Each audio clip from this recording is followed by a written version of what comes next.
Well, hello, welcome back to my kitchen. I'm so glad you're here. Today I am making a crock pot roast.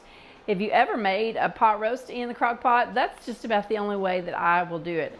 I have made them in a pressure cooker and not many times, but I have done them just on top of the stove in a Dutch oven. But today we're going to get it in the crock pot. We're going to sear it on all sides, get it nice and brown, get it all seasoned. Get it in the crock pot with some potatoes and carrots, onions, garlic. And we're going to get started with that. And I have a sirloin tip roast today.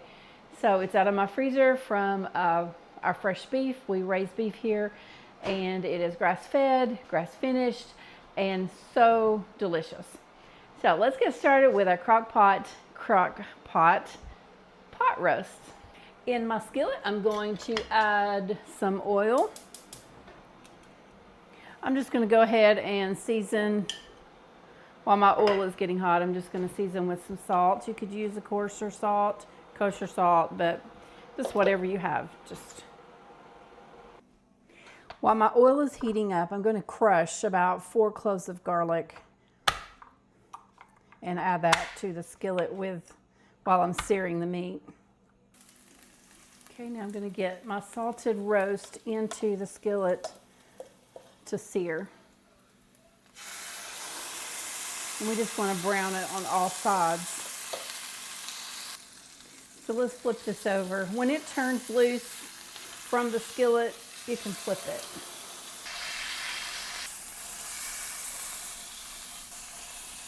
I'm ready to get my crock pot on. I'm going to go ahead and put it on high because I'm kind of getting a late start today.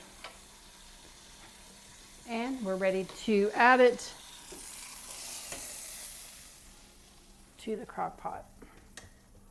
I'm also going to add those cloves of garlic in there with it and that little bit of oil. I'm going to go ahead and add my carrots.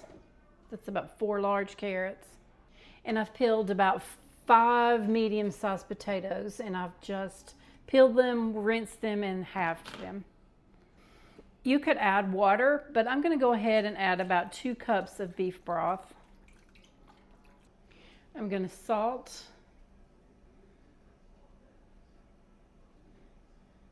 about a teaspoon of salt, and then I'm going to add some pepper.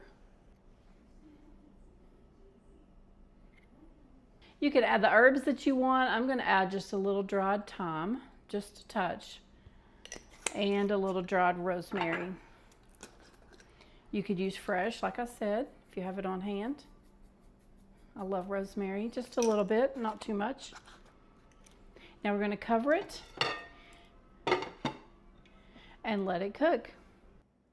Well, here we are. It's been about 6.5 hours since I put the roast in the crock pot, and it is done. So we're going to be getting it out and letting it rest for just a little bit before I slice it up and serve it for dinner. So you can see that it's in there and it's simmering really nice in the crock pot. So I'm going to remove the lid. And be careful, there might be steam or that water on that lid may be hot. So we're going to go ahead and dip this out onto my platter. Just want to be careful. Then we're going to take some of that broth. Look, it's falling apart. We're going to take some of that broth and make a gravy.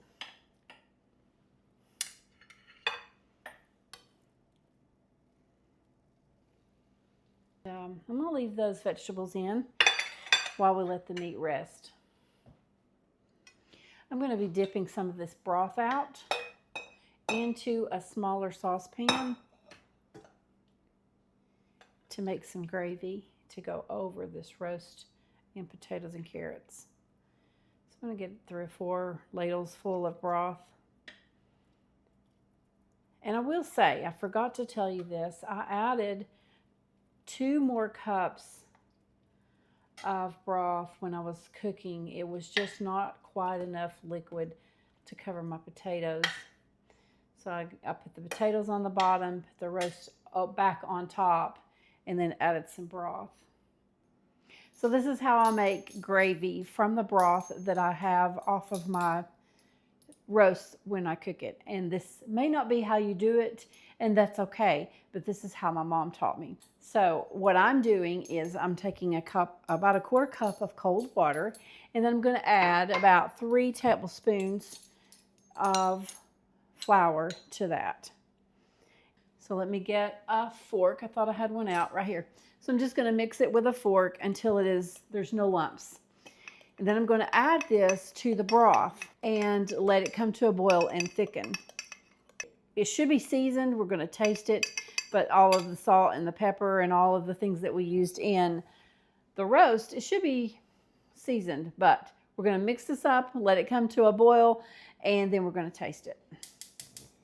But you want to add your slurry of flour and water before you have your broth coming to a boil, and whisk that in.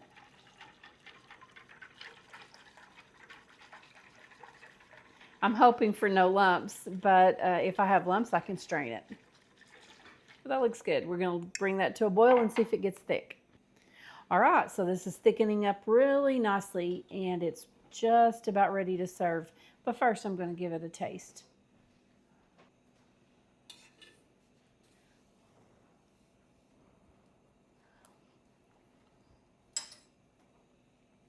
It tastes perfect. No more seasoning needed.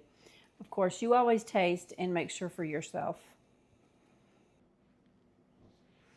So it's ready to serve. I'm going to go ahead and get the gravy, and we can ladle a little bit just over the platter.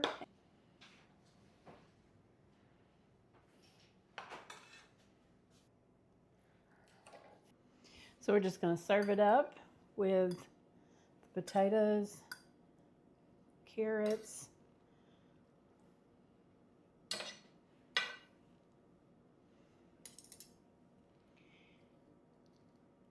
I don't know how you serve your pot roast. I don't really slice it. It's so tender and just falls apart. So I'm just going to get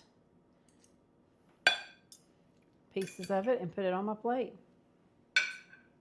So if you have not tried a pot roast in the crock pot, I suggest that you do that. It's so very simple and easy and ready when you get home from work.